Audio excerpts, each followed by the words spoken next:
class. Today we'll talk about how can you select your location on your LinkedIn Learning app. We're going to figure out the solution or know how you can do that on your app.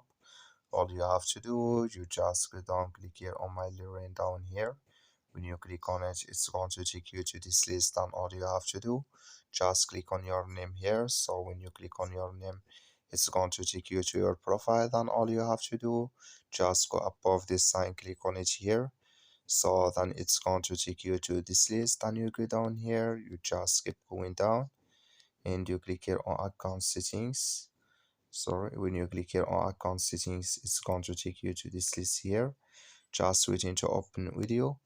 So it's going to take a time. Then you click here on account preferences. So then you click here on name and location and industry here. So then you click here on your country and region, just click on it.